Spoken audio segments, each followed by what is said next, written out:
სახელითა მამისათა, დადისათა და სულისა წმინდისათა. ამინ ჩვენთან არის ღმერთი. დიდება და მადლობა უფალს დღევანდელი წირვისათვის. თქვენ ასეთი სიტყვები მოისმინეთ მოციქული პავლეს მიერ ნათქვამი, რომ ურთიერთთა სიმძიმე იტვირთეთ და ესრეთ აღასრულეთ სული იგი ქრისტესი. იგი ჩვენ ხედავთ ხშირად, არა მარტო გარეთ, არამედ საკუთარ თავშიც ხედავთ ალბათ, რომ არა იშვიათად სხვა ადამიანებს განვიკითხავთ, ხან ფიქრით, ხან სიტყვით, მაგრამ რომ დავაკვირდეთ, ესე იგი, მოციქული პავლე ამბობს, რომ მე საკუთარ თავსაც კი არ განვიკითხავ. იმიტომ რომ განკითხავი არის ერთადერთი უფალი. უფალი არის ერთადერთი განკითხავი. არ არსებობს ადამიანი, რომელსაც რაღაცა ცოდვა არ ექნება. ყველას უპოვი რაღაცა ცოდვას, თუ მოიწადინებ და დიდი მოწადინებაც არ ჭირდება, ჩვენ ყველანი ცოდვილები ვართ და უპოვი ადამიანს ცოდვას და ამის გამო განიკითხავ. მაგრამ მეორე მხრივ, ესე იგი, საკუთარ თავზე რომ ვიფიქროთ, აი წმინდა ღამე როგორ ამბობენ, რომ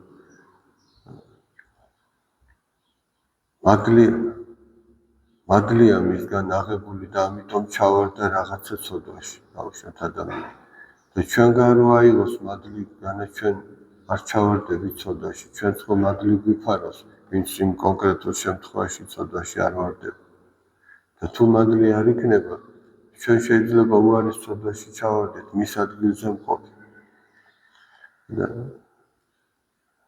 მეორე მხრივ კიდევ გამკითხავი არის მხოლოდ უფალი, იმიტომ რომ მან იცის თითოეული ძალიან ისეთი წვრილმანები ადამიანის ცხოვრებისა. ჩვენ ადამიანის აქციას ხედავთ, მაგრამ იმის უკან მისი мотиваცია არ ვიცით რა არის. რამ გააკეთებინა, რამ ჩაადენინა, არ ვიცით. არც სიკეთეს რო აკეთებს, არც იმის მოტივი არ ვიცით ჩვენ. გარეგნულად შეიძლება ის სიკეთეთ ჩანდეს, მაგრამ ღვთის წინაშე სულაც არ იყოს, არ ნოს ნიშნავდეს და მეტი არაფერი.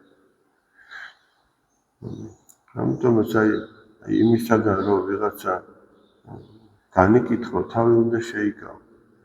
ყველაზე უმოკლესი გზა იმისათვის, რომ ადამიანმა მადლი მიიღო, ესაა, რომ არავინ არ განიკითხო. უფალი ხო ამბობს სახარებაში. არ განიკითხოთ და არ განიკითხებით. თუ ადამიანს განიკითხავ, მაშინ უნდა მზად იყო, რომ შენც იმ ცოდვის გამო განისჯებ. იმ ცოდვაში ჩავარდე, სულიერი კანონია, სახარებისეული კანონია, რომლითა განკითხვით და განიკითხვიდეთ, განიკითხნეთ. ანუ თქვენ რის გამო წყებს განიკითხავთ, თქვენც განკითხულნი იქნებით ამის გამო. ესე იგი, აი ჩვენ თუ დავაკვირდებით, მე ჩვენ თვითონ ვარდებით ხოლმე იმ ცოდვაში, რის გამო წყებს განვიკითხავთ. ან სიტყვით, ან ფიქრით, ან საქმით, რაღაცნაირად მაინც შეგვეხება ხოლმე ეს ცოდვა.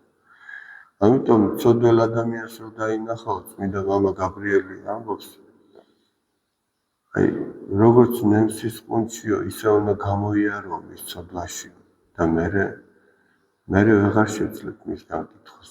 ეხლა დავუშვათ ადამიანს რაღაც დაემართა, რაღაც ცოდვაში ჩავარდა. ჩვენ რო ჩავარდნილიყავით იმ ცოდვაში, აი რა მდგომარეობაში ვიქნებოდით, ამაზე უნდა ვიფიქროთ.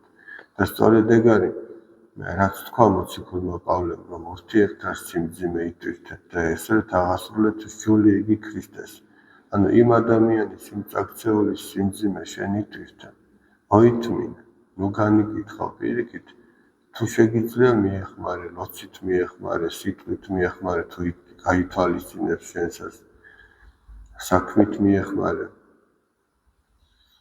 და ესე იგი, უნდა იფიქროს ადამიანმა, რომ მე მის ადგილზე ვყოფილიყავი, შეიძლება მე უარესი მექნე.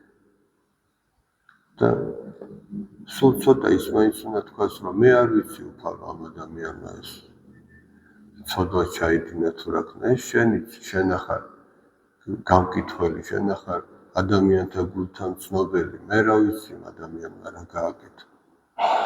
მაგრამ ჩვენ თუ შევხედავთ, აღმოვაჩინოთ, რომ ძალიან ხშირად განვიკითხავთ ერთმანეთს. ფიქრითაც და სიტყვითაც ერთმანეთთან ლაპარაკობთ, ამანის გააკეთა, იმანის გააკეთა. ჩვენ გვავიწყდება, რომ ესე იგი, ერთადერთი, ვისაც ჩვენ უნდა განვიკითხავდეთ, არის საკუთარი თავი. ერთ-ერთი წმინდა მამა ამბობს, მეზვერე არავის განიკითხავდაო. მეზვერე უკან იდგა და არ ეცალა სხვების განკითხვისათვის. იმიტომ რომ მას თავისი ცოდვები აწუხებდა. არც უძღებიშვილი არავის არ განიკითხავდა. ის მოდიოდა და თავის ცოდვებზე დარდობდა. და აი ეგ არის ზუსტად.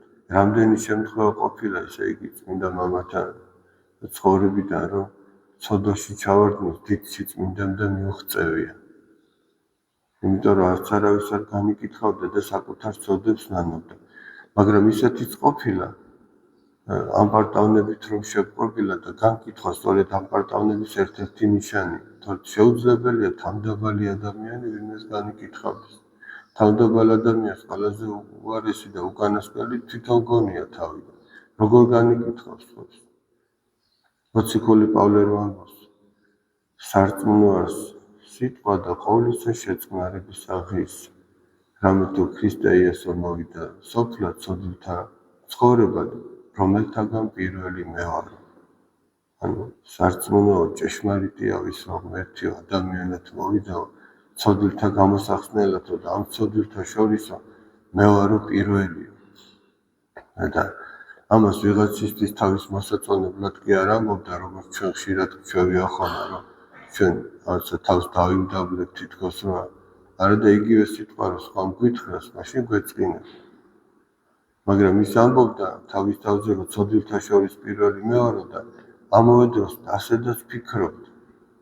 იმიტომ რომ ბუნებრივია, აი აქ რომ შემოდის ხოლმე, მზის სხივი რომ შემოდის ხოლმე, ესე სვეტად რომ შემოდის ხოლმე და პატარა ტყვის ნაწილაკები რომ ჩანს ხოლმე. რაც უფრო ახლოს მიდიხარ ადამიანის სინათლესთან, მით უფრო ჩანს ყოველი წვრილმანი. რაც უფრო ღმერთთან ახლოს მიდის ადამიანი საკუთარ თავში, უფრო მეტად ხედავს იმ დაცემულობას და უფრო მეტად მდაბდება. და რადგან მდაბდება, კიდევ უფრო მეტად უახლოვდება ღმერთს და კიდევ რადგან უახლოვდება, კიდევ უფრო მეტად ხედავს თავის თავში იმ წვრილმან ცოდვასაც და დიდად აღიქონს. და ამიტომაც რაც უფრო ადამიანი ღმერთს უახლოვდება, მით უფრო თავმდაბალი ხდება. რაც უფრო ღმერთს შორდება, მით უფრო ამაყი და ამპარტავანი ხდება.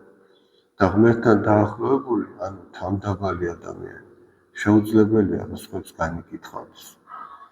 და წმინდა მამები ბრძანებენ, რომ ნიშანი იმისა, რომ ადამიანმა საკუთარ ცოდვებზე შეწყვიტა გლოვა, არის ის, რომ სხვებს განიკითხავს. აი ამისი ნიშანი. ესე იგი, ჩვენ თუ ამჩნევთ საკუთარ თავში, რომ სხვებზე ვლაპარაკობთ, სხვებს განვიკითხავთ, ეგ ნიშნავს, უეჭველად ნიშნავს, აი წმინდა მამათა მიერ ეს არის ნათქვამი, რომ ესე იგი, ჩვენ უკვე ჩვენ ცოდვებს აღარ ნანობთ. ესე იგი რა, ან ვერ ვამჩნევთ, ან ძალიან იოლად პატიობთ საკუთარ თავს, ან ძალიან დაუდევრები ვართ, ან სხვებზე უკეთესი გონია თავი. ამიტომაც გავართ სხვებს განვიკითხავ და აი სწორედ ამისი ნიშანი არის ეს განკითხვა. საკუთარ თავზე ფიქრის შეწყვეტა ადამიანის, საკუთარ ცოდვებზე ფიქრი.